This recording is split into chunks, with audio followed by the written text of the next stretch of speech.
everyone, I am Naina Jaiswal, an assistant professor, and in this video we are going to discuss about internal reconstruction. Now the term reconstruction means rearranging or reorganizing something. और जब companies की बात की जाती है तो ये reconstruction दो तरीके की होती है. The first one is the external reconstruction जिसमें merger, acquisition, amalgamation ये सब आता है जो हम previous videos में cover कर चुके हैं. And the second one is internal reconstruction जो कि आज हम इस वीडियो में डिस्कस करने वाले हैं. So I'm gonna flip the camera now and let's get started. But before that, if you haven't subscribed to the channel, please do. It is a very new channel. I can really use your help in growing it. So thank you already if you have, and let's start with the topic. And with this, let's start our topic. So जैसे कि आप देख सकते हैं मैंने यहाँ पे internal reconstruction का एक मीनिंग स्टेट आउट करके रखा है. And according to this meaning, internal reconstruction is a resort of reorganizing the internal capital structure of a company without going through the process of liquidation. जैसे कि मैंने पहले बताया कि रिकन्स्ट्रक्शन के दो टाइप्स हैं, द एक्सटर्नल एंड इंटरनल. तो एक्सटर्नल रिकन्स्ट्रक्शन जब भी होगी तो कंपनी को लिक्विडेशन करना मस्ट हो जाता है, but in the case of internal reconstruction liquidation नहीं की जाती. सो मूविंग ऑन, हमारे पास है कि इंटरनल रिकन्स्ट्रक्शन रिक्वायर्स सेक्रीफाइस. अब ये वैसा सेक्रीफाइस नहीं है जो हम टीवी शोज़ में देखते हैं, बट ये सेक्रीफाइस है जो कि किसी ना किसी राइट का या बेनिफिट का होगा और डिफरेंट स्टेक होल्डर्स को करना पड़ेगा कंपनी के. अब इन स्टेक होल्डर्स के अंदर एक सीक्वेंस बनाया जाता है कि कौन सबसे पहले अपने राइट्स को लेट गो करेगा या अपने बेनिफिट्स को लेट गो करेगा. अब इस राइट या इस बेनिफिट में आ जाएगा कि या तो कंपनी कुछ एडिशनल शेयर्स इशू कर सकती है या फिर हो सकता है कि वो सारे के सारे शेयर्स को कैंसिल कर दे. बेसिकली चेंज कहाँ आएगा, उसके कैपिटल स्ट्रक्चर में, उसके इंटरनल स्ट्रक्चर में. जितने उसने मार्केट में शेयर इशू किए हुए हैं, जिस भी तरीके से उसने प्रेफरेंस शेयर हो सकते हैं, डिवेंचर हो सकते हैं, जहाँ से भी उसने कैपिटल रेज की है, बेसिकली उसके अंदर चेंज लेके आना इज़ कॉल्ड इंटरनल रिकन्स्ट्रक्शन. तो बात कर रहे थे सेक्रीफाइस की और इसके सीक्वेंस की. तो सबसे पहले as we all know sacrifice होता है by the equity share holders. Equity share holders owners होते हैं कंपनी के, तो इट इज़ देयर रिस्पॉन्सिबिलिटी कि वो कंपनी की ग्रोथ में कंट्रीब्यूशन करे. और ये कंट्रीब्यूशन इंटरनल रिकन्स्ट्रक्शन के केस में होता है अपने राइट, अपने डिविडेंड या अपने किसी भी बेनिफिट को एक तरीके से लेट गो करना. क्लियर. तो सेकंड आते हैं हमारे पास प्रेफरेंस शेयर होल्डर्स. अब इक्विटी शेयर होल्डर्स के बाद प्रेफरेंस शेयर होल्डर्स का राइट बनता है, उनकी एक तरीके से ऑब्लिगेशन बन जाती है कि वो कंपनी के लिए कंट्रीब्यूट करें.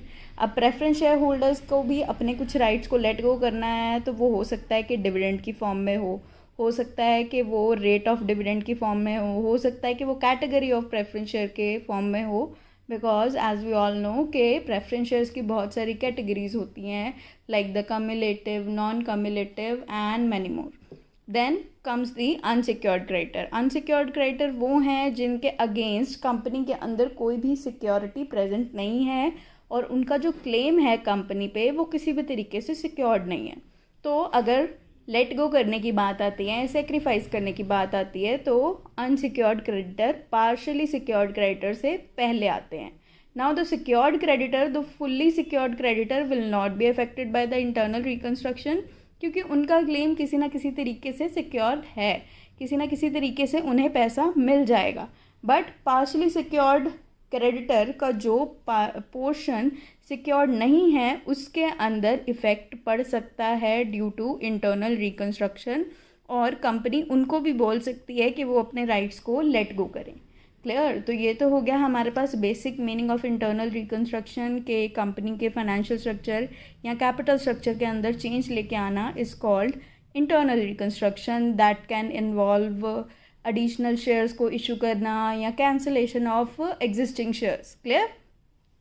सो इसी के बेस पे इसके कुछ फीचर्स बन जाते हैं जो कि हमें हेल्प करते हैं इंटरनल और एक्सटर्नल को डिफ्रेंशिएट करने में और इस इंटरनल रिकन्स्ट्रक्शन के कंसेप्ट को डीपली अंडरस्टैंड करने में.